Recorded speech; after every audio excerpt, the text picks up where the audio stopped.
მოგესალმებით. დაახლოებით 1 კვირა მთელი სამყარო არჩევს საკითხს. წითელ ღილაკს დავაჭიროთ თუ ლურჯს. არ ვიცი ადამიანთა თვალს თუ არა, მაგრამ დაახლოებით 1 კვირის წინ X social X-ში დაიდო გამოკითხვა, რომლის შინაარსი საკმაოდ მარტივი იყო. ერთ-ერთი ასეთი გამოკითხვა, იმიტომ რომ ბევრ სხვა აკაუნტზე იყო, საბოლოოში მილიონობით ადამიანმა ამა თუ იმ ფორმით მიიღო ამ გამოკითხვებში მონაწილეობა და გამოკითხვა ასეთია: წარმოიდგინეთ სიტუაცია, სადაც არსებობს ლურჯი და წითელი ღილაკი. თუ მთელმა საზოგადოებამ უნდა აარჩიოს წითელს დააჭიროს თუ ლურჯს. თუ უმრავლესობა აირჩევს ლურჯ ღილაკს, ყველა გადარჩება. თუ კი ლურჯ ღილაკს დააჭერს 50%-ზე ნაკლები ადამიანი, მაშინ გადარჩება მხოლოდ ის ხალხი, ვინც დააჭირა წითელ ღილაკს. ესეთი გამოკითხვა. და დისკუსია დაიწყო, იმიტომ რომ მოულოდნელად ფაქტობრივად ყველა გამოკითხვაში უმრავლესობა ირჩევდა ლურჯ ღილაკს. არადა ცოტა თუ დაფიქსდებით, ეს არის შეცდომა, იმიტომ რომ თუ გადარჩენა გსურს, წითელი ღილაკი უნდა აერჩიო. იმიტომ რომ თუ უმრავლესობა აერჩევს ლურჯ ღილაკს, ისედაც გადარჩები, თუ კი უმრავლესობა აერჩევს წითელ ღილაკს, მხოლოდ წითელ ღილაკის დამჭერი გადარჩება. ამიტომ ამ ამოცანას არანაირი მეორე პასუხი არ აქვს და გამოდიოდა, რომ უმრავლესობა მარტივ ლოგიკურ ამოცანაში შეცდომას უშვებს. და თავდაპირველი რეაქცია ასე წამოვიდა, რომ ნახეთ ხალხი რა შტერები არიან, რომ ასეთ მარტივ ამოცანაში შეცდომას უშვებენ. ცხადია, ვიღაცა მართლა შტერი იყო და ვიღაცა შეცდომას უშვებდა, მაგრამ ეს გაგრძელდა დისკუსია, იმიტომ რომ ბუნებრივად ის ხალხი, ვინც ლურჯ ღილაკს ირჩევდა, იმათ თავისი არგუმენტები ჰქონდათ, ერთმანეთს დაცინოდნენ. ერთ-ერთი საინტერესო არგუმენტი იყო ლურჯ ღილაკიანების, რომ აი ხო ხედავთ, ჩვენ ყველა გამოკითხვაში მოვიგეთ, ანუ ჩვენ გადავარჩინეთ ხალხი, თქვენ ეგოისტები ხართ, თქვენ თავზე ფიქრობთ და ჩვენ მაინც მოვიგეთ. მაგრამ ეს არგუმენტი ბუნებრივია ვერ იქნებოდა მდგრადი, მაგრამ მოდით შევხედოთ ამ ისტორიას ცოტა განსხვავებულად. მართლაც რა ღილაკი უნდა დავაჭიროთ? არ დაგავიწყეთ, რომ საუბარი არის მთელ საზოგადოებაზე, აი წარმოგიდგენთ საქართველოზე რომ საუბრობდეთ და ყველას უწევს რომ ღილაკს დააჭიროს. მაშინ რა გამოდის? აი წარმოგიდგენთ, რომ საზოგადოებაში ყოველთვის მოიძებნება ადამიანი, რომელიც დააჭერს ლურჯ ღილაკს. ანუ შეიძლება ბავშვი იყოს ეს, შეიძლება ადამიანი, ვინც ცუდად აზროვნებს, ვიცი, მილიონი მიზეზი შეიძლება იყოს, რატომ მოხდა ასე. მაგრამ შეიძლება ბევრი ასეთი არ იყოს ადამიანი, მაგრამ ასეთი ადამიანი ნამდვილად მოიძებნება. და ვინაიდან ნამდვილად მოიძებნება ასეთი ადამიანი, გამოდის, რომ თუ შენ აჭერ წითელ ღილაკს ხელს, ფაქტობრივად შენ ხელს უწყობ, რომ ეს ხალხი დაიხოცოს. არის კარგი ამბავი. და მეორე მხრივ, თუ შენ ლურჯს აჭერ, შენ ცდილობ გადაარჩინო ეს ადამიანები, რომელიც შეიძლება თავისი უგუნურობით აერჩიეს ლურჯი. მაგრამ ნუ ის ბოლოს ბავშვები შეიძლება გადაარჩინონ, ხო? ბავშვება ვერ მოიფიქრეს რა არის სწორი გაწყვეტილება, ამიტომ აერჩიეს ლურჯი და შენ ბავშვები გინდა გადაარჩინო და ამიტომ მზად ხარ გარისკო საკუთარი ცხოვრება იმის გამო, რომ აი ეს ბავშვები არ დაიღუპნენ. და გამოდიოდა, რომ გაიჩნდა როგორ შეხედავ ამ ისტორიას. არ არის ტრივიალური სიტუაცია. კი, გასაგებია, შენ თუ საკუთარი სიცოცხლის გადარჩენის ამბავზე სიცოცხლეზე ზრუნავ, ცხადია წითელი უნდა დააჭირო. არანაირი სხვა ალტერნატივა არ აქვს. მაგრამ მეორე მხრივ შევხედოთ სიტუაციას, რომ ვიღაც მოხუცები, ბავშვები, შეიძლება რაღაც მენტალური პრობლემის მქონე ადამიანები, სხვადასხვა მიზეზის გამო, ვიღაცა შემთხვევით, ვიღაცა შეგნებულად, ვიღაცა იმიტომ რომ უბრალოდ ვერ მიხვდა რაზე იყო საუბარი, ბევრი მიზეზის გამო, აი ეს ხალხი იღუპება. მზად იქნება თუ არა საზოგადოებაში ვიღაცა ეს ადამიანი გადაარჩინოს, თუ ხალხი იტყვის, არ მინდა მე ამ შარი არ მინდა, მოდი მე ჩემ თავს მივხედავ და ამიტომ წითელს ავარჩევ და ამ კუთხით ეს უკვე აღარ არის ამდენად გასაგები არჩევანი. ფაქტობრივად თუ შეხედავთ, დისკუსია მივიდა იქამდე, რომ ორი სრულიად განსხვავებული სოფხედველობაა, ხო, აქ ანუ რო შეხედოთ, აი წარმოიდგინეთ, რომ ერთ შემთხვევაში საუბარია გადავრჩები, არ გადავრჩები, მეორე შემთხვევაში გადარჩება ხალხი თუ არ გადარჩება. ანუ მე საკუთარი სიცოცხლის გადარჩენის შანსები უნდა გავზარდო, თუ ზოგადად საზოგადოებაში ადამიანების გადარჩენის შანსი უნდა გავზარდო. და გასაგებია რომ ვიღაცისთვის საკუთარი სიცოცხლის გაწირვა ეს საკუთარ ადამიანური საქციელია, ყოველთვის ალბათ ამის გაკეთება არ ღირს, მაგრამ რაღაც სიტუაციაში ნამდვილად პირიქით ვალდებულებაც არის. და აქედან გამომდინარე დისკუსიამ სულ სხვა ფორმა მიიღო. თავდაპირველად რაც ადამიანებისთვის იყო ცალსახა ლოგიკური შეცდომა, აღმოჩნდა რომ ბევრი ადამიანისთვის არც ისე ცალსახა მორალური დილემაა. მაგრამ აქ ამას გაგრძელება აქვს სიამოვნებაში სიტუაცია კიდევ უფრო რთულად არის აწყობილი. მორალური დილემები იმით არის საინტერესო, რომ საერთოდ ბევრ შემთხვევაში ანუ პრაქტიკაში სულ სხვანაირად ვიქცევით, ვიდრე როცა ამოცანავს ხსნით. იმიტომ რომ პრაქტიკა გვაჩვენებს, რომ ადამიანები ძალიან რაციონალურად იქცევიან. მათ შორის მიუხედავად რთული მორალური დილემისა. ასეთი ბევრი მორალური დილემა იყო.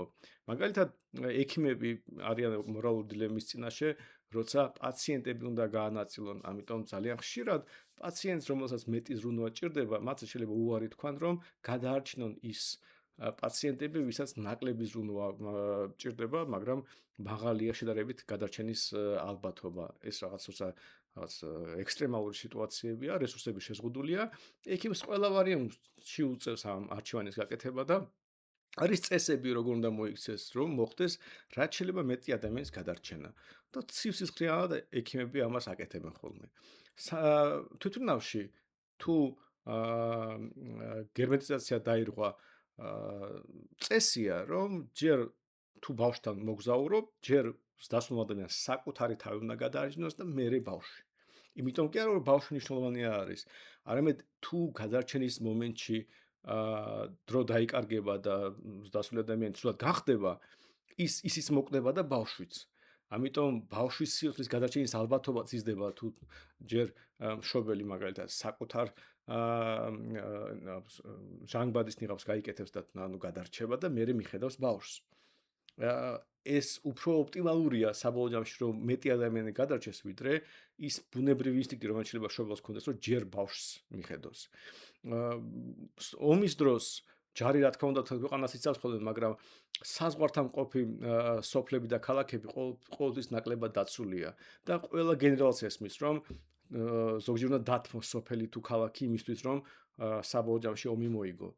ამიტომ ყველა მოქალაქეს ჯარი ერთნაირად ვერ დაიცავს და არ დაიცავს და ამასაც სიცოცხლეan დაკეთებენ, მიუხედავად იმისა, რომ ამის უკან შეიძლება იყოს ძალიან ძიმე მორალური არჩევანი. ცნობილი მაგალითია, როცა რკინიგზაზე ადამიანმა გადაწყვიტა, ანუ რკინის ხიდის გახსნა დახურვაზე პასუხისმგებელი ადამიანი იყო და როცა დადგა დრო დაიხურა ხიდი, რომ მატრებელს გაიარა, აღმოაჩინა, რომ იმ მექანიზმში მისი შვილია და საბოლოო ჯამში მას დაუდგა არჩევანი გადაერჩინა შვილი, მაგრამ მაშინ მატრებელი ჩავარდებოდა და უამრავი ადამიანი დაიღუპებოდა. ან დაიხურა ხიდი, მატრებელი მშვიდად გაევლიდა გზას, მაგრამ მისი შვილი მოკვდებოდა. ასეთი დილემები ბევრია და უმეტესწილად ფაქტობრივად თითქმის ყოველთვის ადამიანები ძალიან ცივსხლიანად იქცევიან. და მოდით დავუბრუნდეთ ჩვენ დილემას. გასაგებია, რომ საზოგადოებაში ყოველთვის მოიძებნება ის ადამიანი, ვინც აარჩევს ლურჯს. ამიტომ დაუშვათ ძალიან ბუნებრივია ვეცადოთ ის ადამიანი გადავარჩინოთ. მაგრამ მოდით დავსვათ კითხვა. ავიღოთ 100% ჩვენი მოსახლეობის. რამდენი მოიძებნება გმირი, ვინც არის გარისკოს საკუთარი ცხოვრება, რომ მისთვის უცნობი ადამიანები, შეიძლება ბავშვები ან მოხუცები, ან ვიღაც შემთხვევითი ადამიანი გადაარჩინოს, ვინც აი ამ შეცდომას დაუშვებს და ლურჯს ირჩევს. ვინ აირჩევს ლურჯს არა იმიტომ, რომ ვერ ხვდება, რომ შეიძლება მოკვდეს, არამედ იმიტომ, რომ სხვები გადაარჩინოს. და ეს ხო გარკვეულწილად გმირობაა. და გმირი ვერ იქნება უმრავლესობა. ანუ რომ დაფიქრდეთ, აქ პრობლემა არა ინდივიდუალური არჩევანი არის, არამედ კოლექტიური არჩევანი. ინდივიდუალური არჩევნის მომენტში ასე თუ ისე ყველაფერი გასაგებია, ეს თქვენი არჩევია, საკუთარი ცხოვრება გაწიროთ, თუ პირიქით დაიცვათ საკუთარი სიცოცხლე და სხვა დააყენოთ რისკის ქვეშ. აი მაგალითად Will Smith-ი რო ფილმი თამაშობს მე ვარ რობოტი, იქ არის ეს არჩევანი, ხო? როცა რობოტი აირჩევს იმ ადამიანის გადარჩევას, Will Smith-ის გმირს, რომლის გადარჩენის ალბათობა უფრო მაღალია, თუმცა მისი გადმოსახედიდან მას ბავშვი უნდა გადაერჩინა, იმიტომ რომ თუ არჩევანია მასსა და მის შვილს შორის, მისი შვილი უნდა ყოფილიყო გადარჩენილი. ეს ცალსახა სიტუაციაა იმ ფილმში. მაგრამ და ძალიან ბევრ შემთხვევაში ინდივიდუალური არჩევანი, ასე თუ ისე გასაგები იქნება. მაგრამ აქ არის მხოლოდ ერთი ადამიანის არჩევანზე. თქვენ თუ ირჩევთ ლურჯს, იმიტომ რომ კიდევ ვიღაც გადაარჩინოთ, თქვენ ასევე უნდა დაუშვათ, რომ თქვენ საზოგადოებაში გმირები არიან 50%-მდე ადამიანი. და მე არ მგონია რომ საზოგადოებაში 50%-მდე შეიძლება იყოს გმირი. სიამდილეში რომ დაფიქრდეთ, ასეთ რაღაც გმირულ საქციელს ჩადიან ხოლმე ერთეულები. შეიძლება რამდენიმე პროცენტი იყოს ადამიანის, ვინც მზად არის რომ გარისკოს საკუთარი ცხოვრება იმისათვის რომ გადაარჩინოს ვიღაც უცნობი ადამიანი. და ეს თუ გვესმის, მაშინ გამოდის რომ ლურჯის არჩევა არა გადარჩენა იმ ხალხის, ვინც არასდროს არჩევანი გააკეთა, არამედ სრულად ფუჭა საკუთარი ცხოვრების გაწირვა.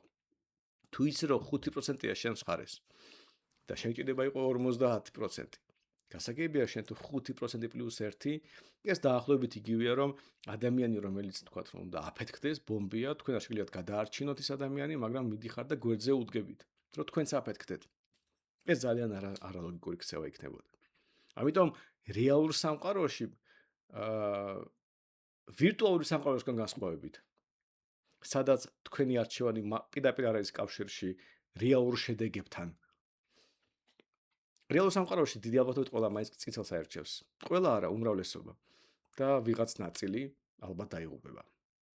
ეს არის რაც ხდება თითქმის ყოველთვის და რაც რაღაც გაგებით სწორი არის ინდივიდუალურ დონეზე, იმიტომ რომ ძალიან რთულია მოსთხოვო საზოგადოების უმრავლესობას გმირობა.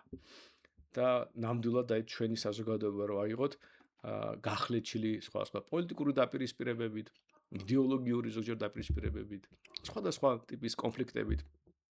ძალიან რთულია იმის მოლოდინი გქონდეს, რომ ჩვენი საზოგადოება შეიკრიბება და ასობით ათასი ადამიანი რისკის ქვეშ დააყენებს საკუთარ ცხოვრებას, რომ რამდენიმე 1000, შეიძლება 10,000 ადამიანი გადავარჩინოთ.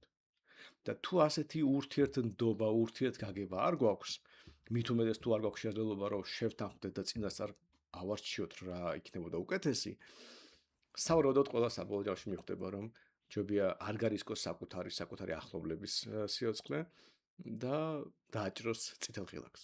თუმცა მე მგონია რომ ლოგიკურად სწორი პასუხი ცხადია წითელი იყო. პრაქტიკაში წითელს აერჩევს უმრავლესობა. თუმცა მიუხედავად იმისა, რომ ძალიან ბევრი იყო შეურაცხყოფა ნათქვამი იმ ხალხის მიმართ, ვინც ლურჯ ღილაკს აჭერდა, არ შეიძლება არ დაინახო ლურჯ ღილაკის დამჭერი ხალხის კონკრეტში ნაწილის მაინც მორალური პოზიცია, რომელიც ასევე სრულიად გამართლებულია. ასე რომ ამ დილემას მე მგონი არ აქვს სწორი პასუხი, როგორც ხშირად ხდება ხოლმე დილემებს შორის თეორიულ დონეზე. იმიტომ რომ დამოკიდებულია როგორ აფასებ ამ სიტუაციას. მაგრამ მეორე მხრივ პრაქტიკაში მე მგონი მაინც საბოლოო ჯამში ხალხი აერჩევს წითელს და ვიღაცა დაიხოცება. მადლობა რომ ჩემთან იყავით შემდეგ შეხვედრამდე.